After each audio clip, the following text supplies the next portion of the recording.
Okay, my name is Clifton Polton. I'm from Texas. I'm 42 years old. My birthday's tomorrow. I'll be 43. Okay. So, and what else? Where are you from? Texas. Okay. And, So. And I lived in Mexico for the past 13 years. I taught English there for a year, and I've been a model and actor and promoter in Mexico for the past 10 years, I guess. And still, I still do that now, but I would like to stay in Bogota. I had a casting call yesterday for some movies, so I don't know. But I told him I was in Bogota. Why did you decide to come to Bogota? Actually, I didn't decide to come to Bogota. It's like destiny, I guess. I don't know. I was planning on going to Peru to do volunteer work, teaching English and like building houses for the campesinos. But they have the paro with Avianca, and so I wasn't able to go there. And I waited for a few days in the airport for the tickets to go down in price, but they're still really high.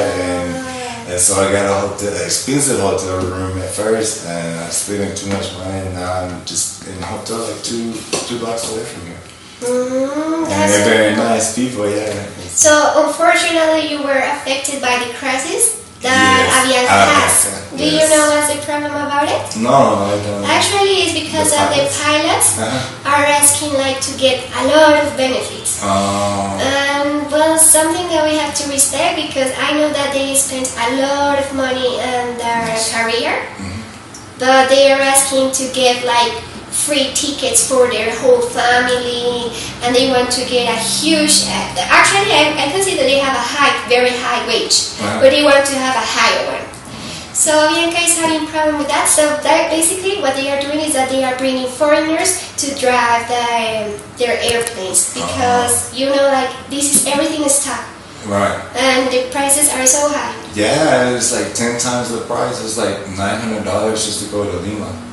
So I'm not gonna pay that much. It's so close. And so I stayed here, and what made me decide to stay here was I met a lot of people in the airport, and they were waiting too because of the same problem. And I found people who were very nice here, and I was like, well, I'm gonna stay here and see what it's like here. I was only gonna stay for one day, but now I'm gonna leave here. Okay. Have you been going around Bogota?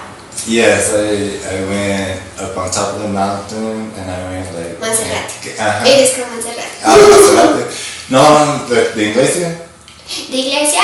Oh, it's Montserrat. Montserrat. Yes, there's a church up on the top. Oh no, I didn't go that far. Just where all like the motorcycles and stuff and the bicyclists were. I went there, and in Candelaria and all around Central. It's very nice. I like it here. Yes. I was walking around today. Yes. What do you think about people? They're very, very nice, very friendly here. Yeah. Yeah, it's a lot different from Mexico. They're not so friendly in Mexico. They're friendly, but they're more like closed. You have to know them for a long time to really talk to them and be friends with them. They have to know who you are. Or whatever. So. Actually, we are very ongoing with foreigners. I don't know why, but they like talking. Yeah, I see, and I enjoy talking with everybody. I met a lot of people already, a lot of friends, and I have fun here. Anyway, you have to be very careful because not everything is good as it seems. Yes, I had a bad experience, so yeah. Yeah? But here in Bogota? Yeah. What happened? So I don't know, but yeah, somebody put something in my drink or whatever. So yeah, but I know that's anywhere. I should have been careful myself. It was kind of my own fault because that happens in Texas even, But does it happen anything to you or? No, I just felt really, really bad for a few days. Gosh. Yeah. So after that, yeah. How long are you planning to stay here? Actually, I would like to live here and stay forever. I think, yeah. I like it. Many people like Bogota. They always like to. Yeah, it's very beautiful. I like the climate. I like the people. That's the main thing. Is the people. They're so helpful and nice and friendly. So they helped me a lot at the hotel even. They helped me, and so yeah. If I get the job, he told me I can stay there until I get paid or whatever, and then pay him in. That's so nice from there. Yeah. But do you have family in Mexico or Texas? In Mexico, yes, and in Texas as well. I have a daughter. She's 8 years old, and she lives in Celaya, Oaxaca, in Mexico. And my dad and my grandma live in Texas, and my mom lives in Arizona. So you're gonna live there and come and stay here? Yes, I think so. Yeah. Okay, gosh. I like it. Yeah. So. I'm glad that Avianca had the problem. Because I think it was better than Bogota, than Cusco, no? I think you are the only person who is happy with that problem, with that crisis. Yeah. So, well, I wasn't happy at all for a while. But after I started meeting the people and everything, I was like, I was supposed to come here instead of there. That's what I think.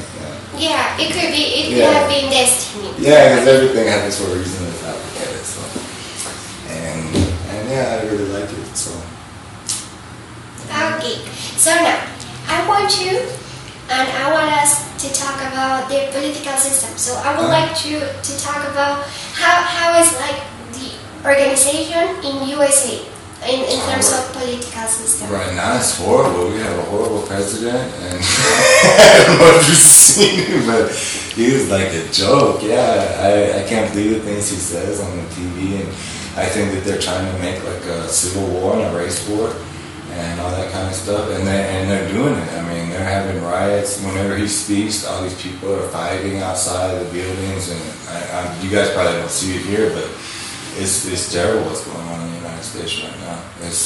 I think they're trying to make a race war, and even like the shooting the other day in Las Vegas, they're showing pictures that there was shooting from the helicopter, and then there was witnesses on the ground saying that there was somebody shooting on the ground, and that the bullets were getting closer and closer, so they had to take off running and everything.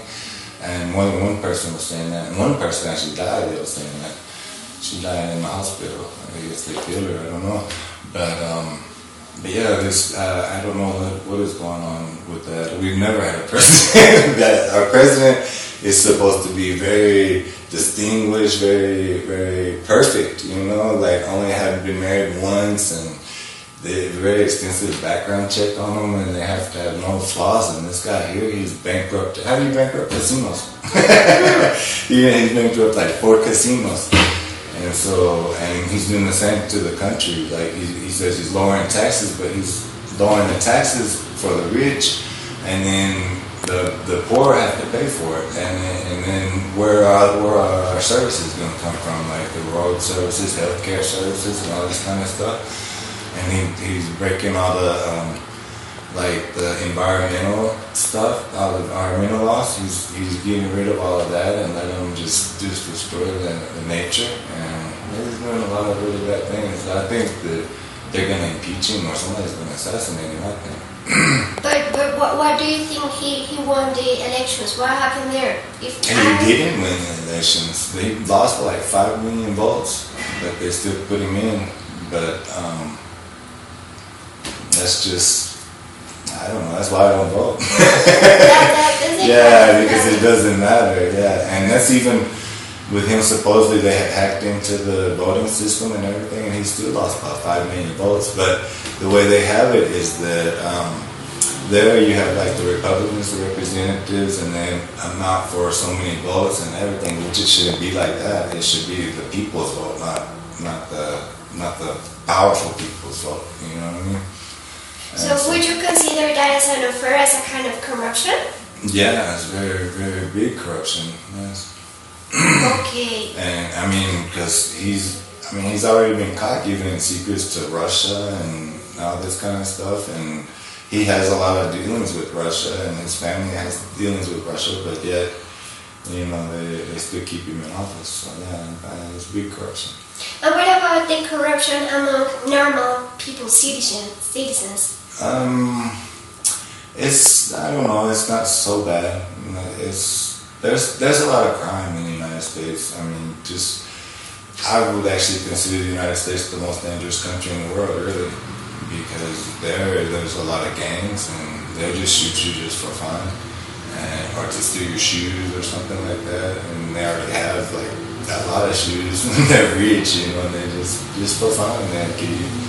So it's pretty bad. I think it's the most dangerous country in the world.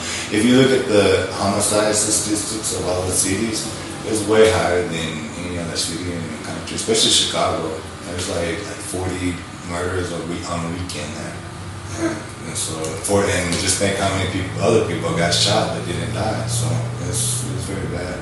But actually the same happens here in Bogota, and something that, not to tell you the bad news, but it is something, and like there is a lot of corruption in the political system, but also among people, because the idea of them is just to try to take advantage of what they can. So I don't know if you have heard that expression now, like Dio Papaya. Yes. That is so common. Does it exist in USA? No.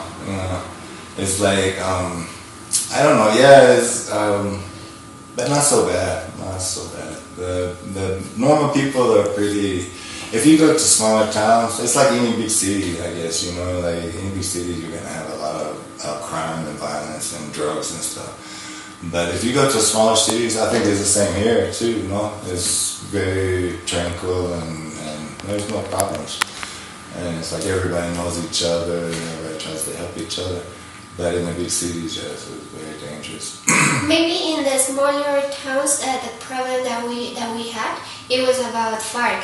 Do you remember the guerrilla? Yes. But actually they are doing an agreement and it is supposed that it is working. However, like last time, I don't know if you saw, that there was a kind of massacre between civilians and the campesinos, and also the army was involved there. So that is a problem because there is still another illegal group that is called ELN. So actually that's a problem because we just have the FARC like in a good way, but now and there are so many groups. Right. Groups that are. Yeah, I just came from Mexico. You came from this? Like this? Yes. Yeah, but just going back to that papaya, that is a problem, and that's that. But I don't really like about Bogota because, for example, if your phone is stolen, it is not the fault of the robber, but it is your phone.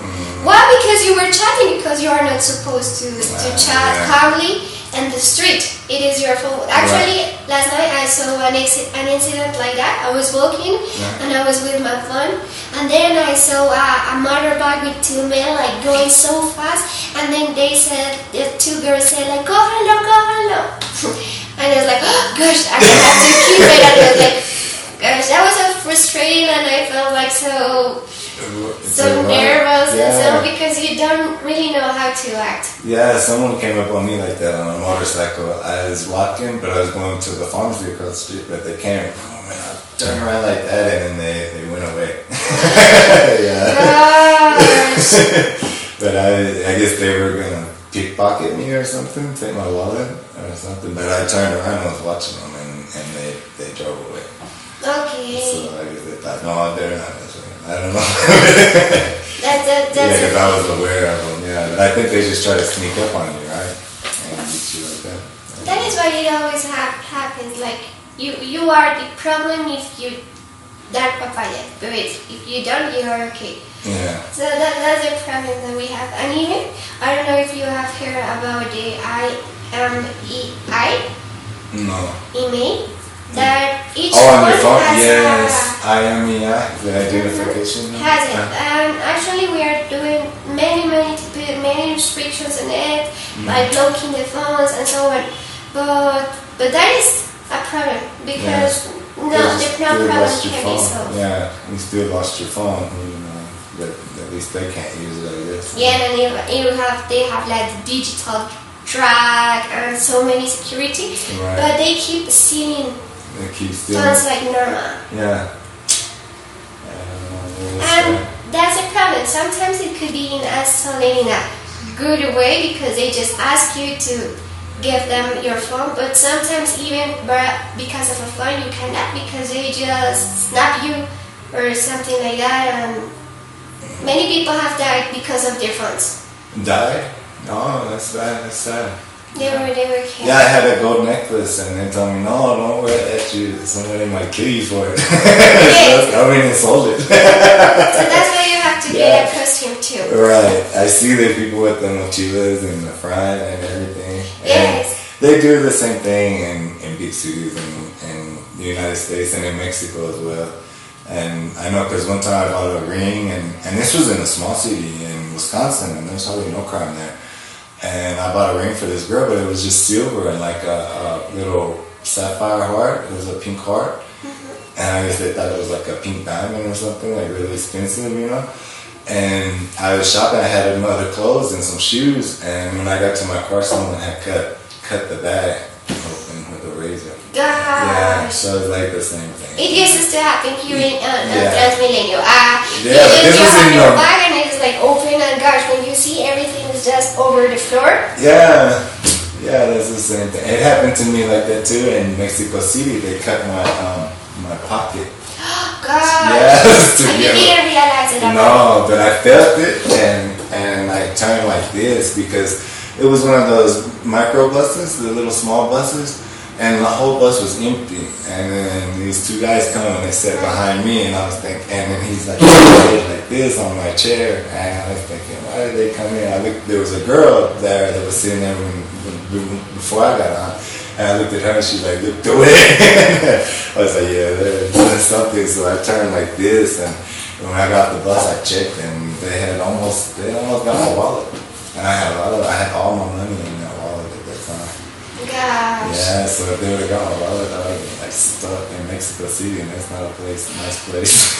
and even not talking about stereotypes, but you see like a tall man, like a big man that you should be respect. So I would say that you are the kind of person that a robber would think twice before doing something. Right, they were doing it sneaky, like, yeah. Yeah, but as you can see, I'm so short, and that is like normal. You can just, like, I'm a You just two-cheek come and kid. say, yeah, that's the bad thing, yeah.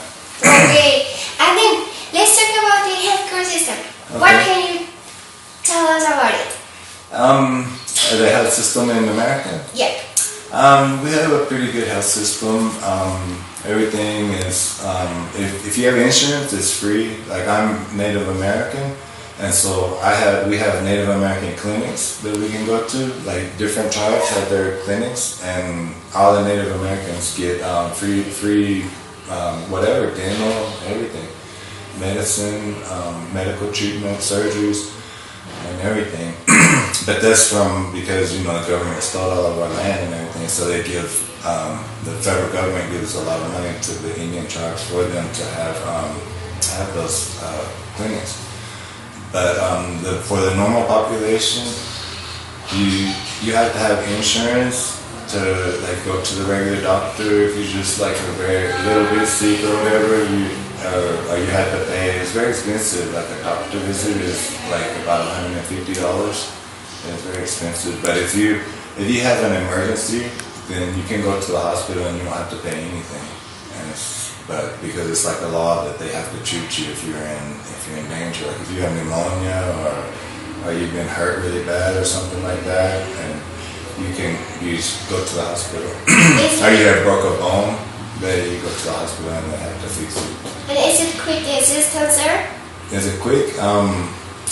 Normally you have to wait about 6 or 8 hours in the emergency room. Yes, and you could be dying or whatever. But if it's really bad, they rush you in. But if you just like broke arm or something like that, you have to wait for a long time to get seen. Or if you're bleeding. Gosh, I have a different thought about it. No, it's pretty bad that you have to wait like that. It's at least 4 hours you have to wait. And then I know one time I went to the hospital. I just had back pain, and I went to the emergency room in Chicago, and there were so many gunshot wound victims, and they took me back in the back, and this guy he had got shot in the chest with a shotgun, and they were like, "You next?" And I said, "No, treat him. He needs it more than I do." I said, "Let him go before me." And you could hear him pulling out all but he lived though, so. But yeah, probably because I let him go before me, they were gonna let me go first, and I just had a back problem. And that's not very. I don't know. I think they should prioritize the patients who should go first. Like you know, I mean, he got shot in the chest. He should have been before everybody. The same happens here. I really thought it was like a kind of effective, but it's the same. I just remember that I went to the emergency last year because I was really sick. But basically, what they have is a huge list with different colors. And like each color represents kind of different symptoms. So if you say like if you have fever, if you have a really headache and you're really hurting, you have to wait like approximately about 6 hours. But if the nurse promised, do you know what was the longest one? What? 72 hours. What? That is crazy. That's like, 3 days. So that's why when I get sick, I prefer just to stay at home and see how it works. Yes. Instead of staying like 3 days there, gosh, yeah, you're right. That is crazy. And what about the dentist? The dentist treatments? The dental treatment you have to have insurance or pay for. So yeah, they don't treat that for free. They treat the Native Americans for free at the clinics, but other than that, regular people, no, they don't. They have to pay for it, mainly. Because most people don't have like dental insurance, so mainly they have to pay for it. Yes, I have heard that is kind of expensive there as well. It is expensive. It is here, but I think it's more expensive. Yeah, it's actually I told you I had a daughter in Celaya, and her mom is a dentist, and so I lived with her for like 5 years. And so I was actually a dentist. I was like her assistant. I had about 13 patients that referred me over her. And so, it's a lot cheaper here, way cheaper. Like for a crown in the United States, it's like $800. Gosh. Yeah, it's really expensive. For a filling, it's like $150 or $200. Just for a bonding, yeah. Yes, that is what it happens. Like, I didn't tell you, but I was an au pair. Do you know what is that? No. It's like kind of babysitter. Oh, yeah. That they hire from here, from other countries to have the American dream, the culture. Exchange, like an exchange student kind of.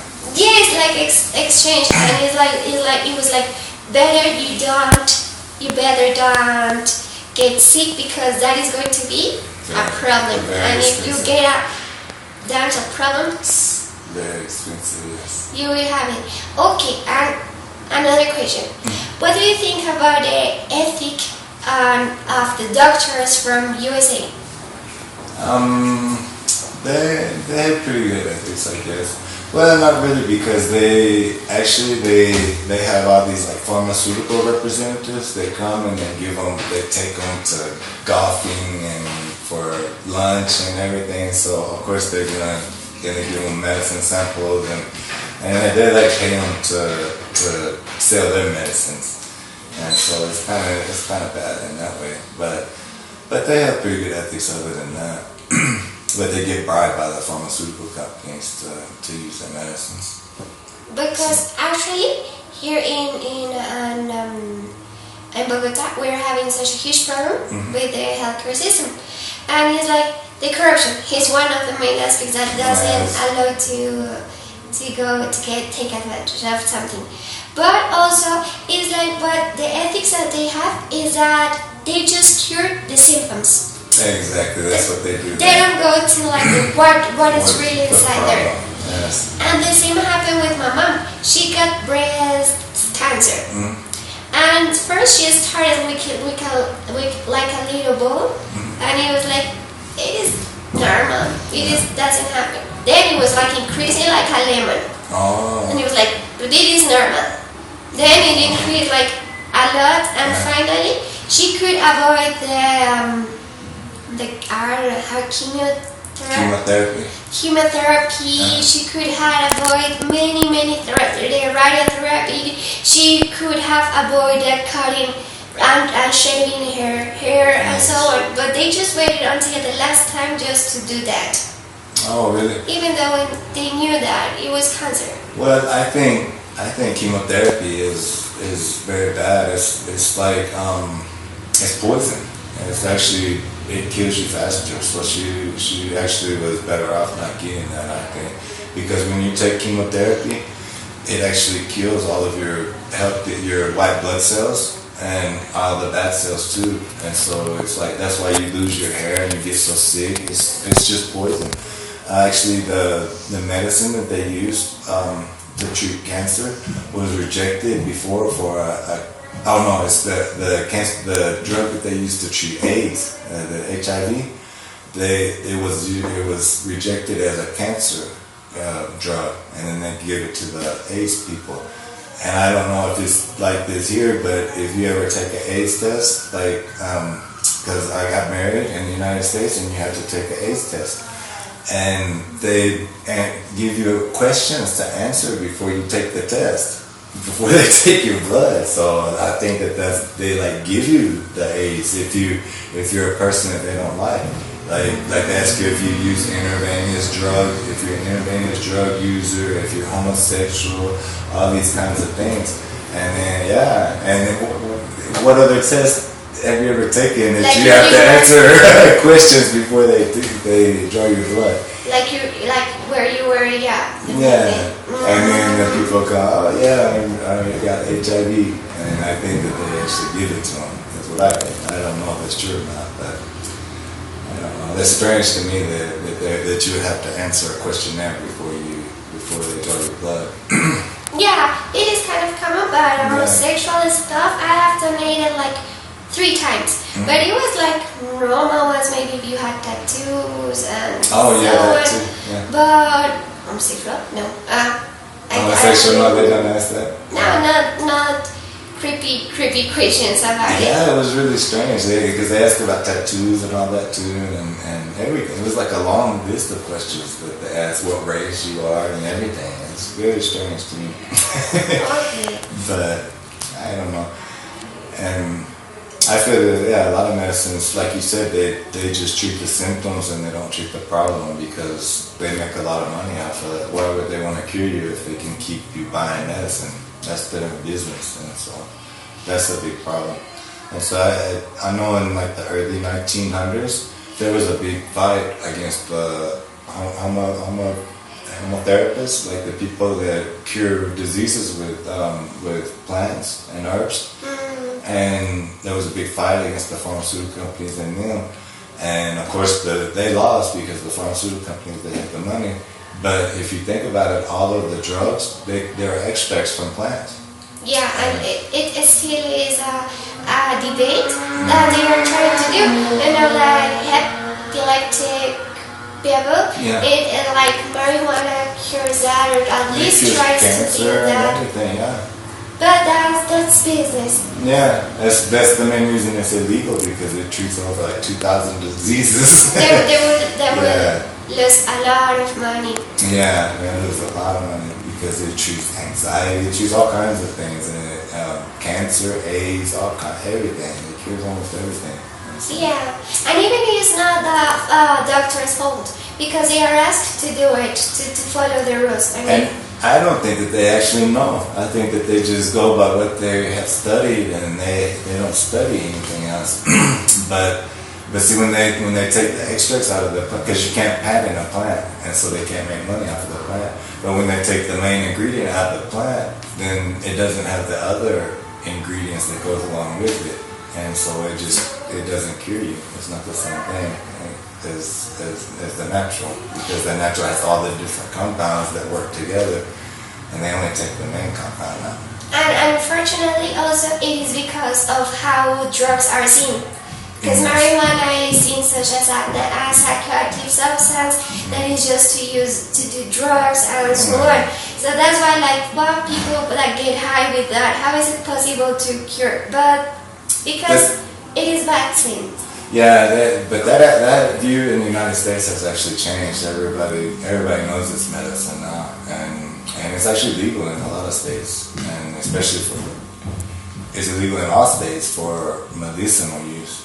And I think only like 2 or 3 states is still illegal, but in the Constitution it says that you have the right to medical treatment, so it's actually legal. You can get around it like that. Yeah, you should be able to choose your own way to cure your own diseases. Yes, it's actually more than the pharmaceutical that made them illegal, because with the marijuana you can make paper, and out of the, like if you have 1 hectare of land, it makes 300 times the amount of paper each year as you would with the trees on that land. And then also you can make fuel, and the seeds are like a superfood. You can live completely just off of the seeds. It has everything, all the proteins and amino acids and nutrients that you need. You can live off of just the seeds alone. And they make fuel, and they make like steel for cars. They make cars out of it. And Henry Ford actually made a car out of it, and he hit it with a sledgehammer, the fender, and it just bounced off. It was way lighter and way stronger than steel, and so it's just all business. Okay. That's why it has so many uses, and they make fuel. I mean, you can like diesel fuel out of it. And so the petroleum cartels, they're not going to allow that either.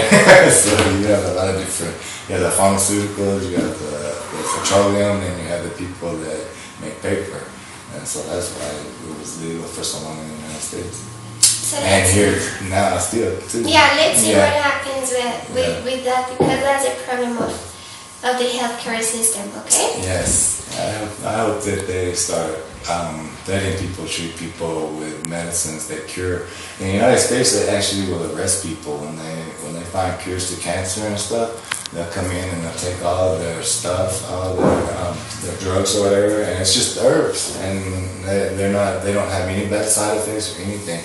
But they put them in jail, and people go from all around the world there to get their cures. But I know about curing any disease with just sounds and with the vibrations, and of course they stole his patents and told him he couldn't practice anymore. But he was curing everybody with just sound vibrations. Gosh. And if you think that everything is just vibrations, everything is sound. Yes, and even there are some theories where you can just heal yourself. Yes. Because of the power of the mind. Yeah, a lot of doctors, they give people just like a sugar pill, and they get well. Because, yeah. That's what mind does. Yeah. It is so crazy. Yeah, and the mind is very strong, very powerful. When you get a drug instead, you may get dizzy and so on. So effectively, you start getting and then you took sugar. Okay. Yes. Okay, so thank you so much for the interview. I hope you have a good time in Bogota. Thank you. That you get all the castings or the job that you would like to get. Yes. And I hope to see you soon. Okay, thank you. You too.